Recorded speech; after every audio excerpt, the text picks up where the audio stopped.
د زندګۍ د تېرولو بهانه جوړه که، زما د مرګ نه پس د بل سره رشته جوړه که. لږ همت ته وکړه، لږ زه کوم نو کار به وشي.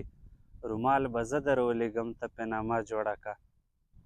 چې مخامخ را سره ووینې په ډک دسترخوان، ای انډیواله زه درځم خو ته حجره جوړه که.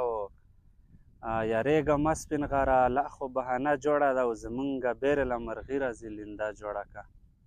سلامونه، ستړي مه شئ، سپین غر افریدی یم او دا وخت د سپین غر افریدي افیشل اکاونټ نه تاسو سره مخاطب یم.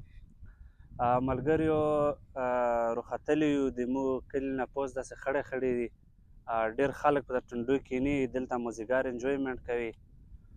غوښتل مې چې زه وخېږم او تاسو سره څه شعرونه هم ریکارډ کړم او د ده ځای هغه درته وښایم چې دا نظارې دي. خو بهرحال موسم ډېر خړ دی، موسم ډېر خراب دی، ځکه چې بارانونه نشته، ګردونه دي. د ځای نه مخکې ښکلې نظارې کې تر بوړې پورې داسې تر کوز د ورسک پورې دغه لوکې د ځای نه معلومېږي.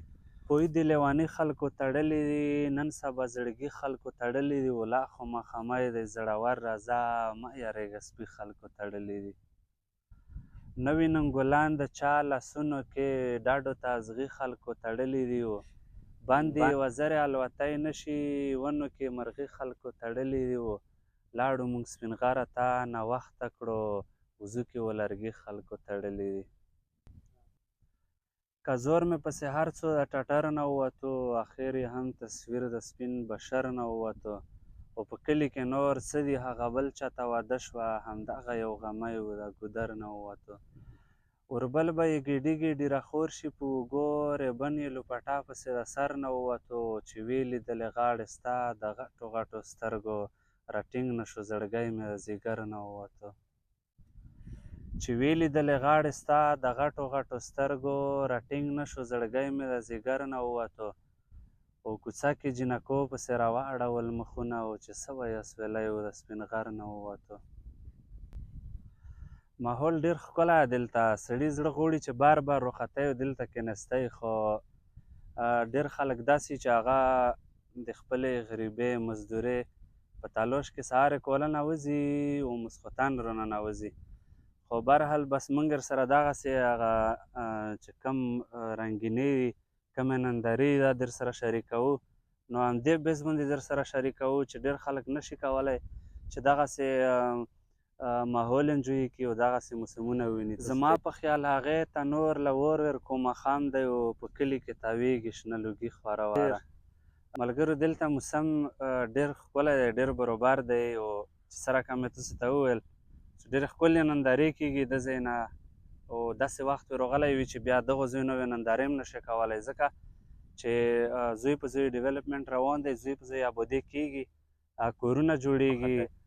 نو دا لږ لږ لمحات وي، لږ لږ وختونه یې انجویمنټ دپاره او دا رقم چکرو دپاره، نندارو کولو دپاره.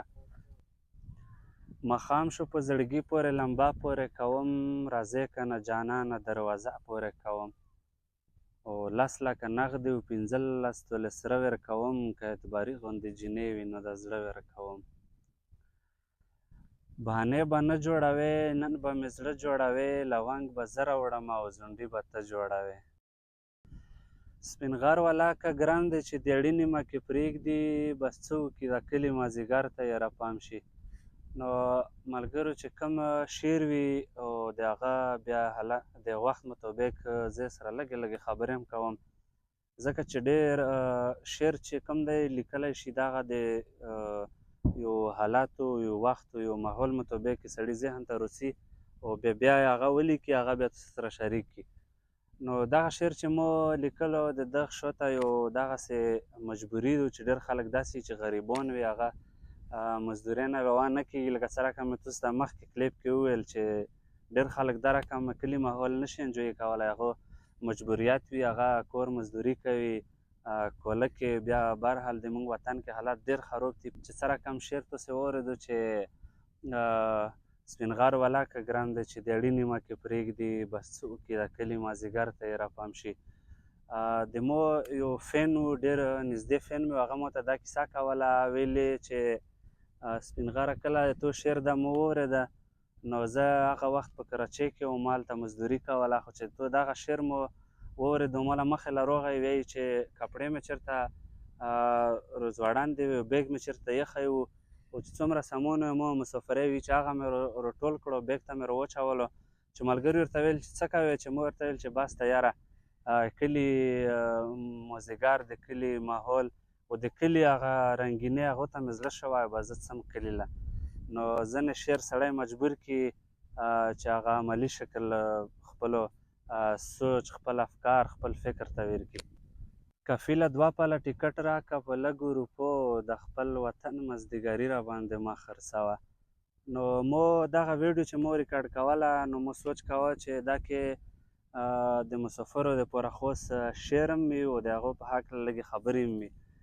حالات په موږ وطن کې دومره خراب دي، که سوچ وکړو د موږ 100 لکو نه زیات مسافر د موږ په بهر ملکونو کې میشت دي، او هغه د خپلو فیملو نه چې کوم لرې هغه خلک دي، صرف د کور د مزدورۍ لپاره تللي، هلته خپله فیملي، خپل بچو له او هغو له دغه سختې تېروي. نو هغه دپاره ما دغه شعر چې څنګه کفیله 2 پله ټیکټ راکړه په لږو روپو، کفیله 2 پله ټیکټ راکړه په لږو روپو، د خپل وطن مزدیګري راباندې مه خرڅوه.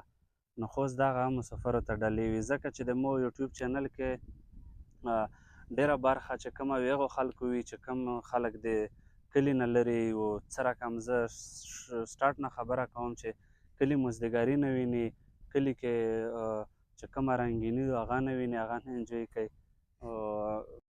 بې یاره ماښامي و ورځو شپو پسې راتلې، نو سپینې سپینې اوښکې په سلګو پسې راتلې.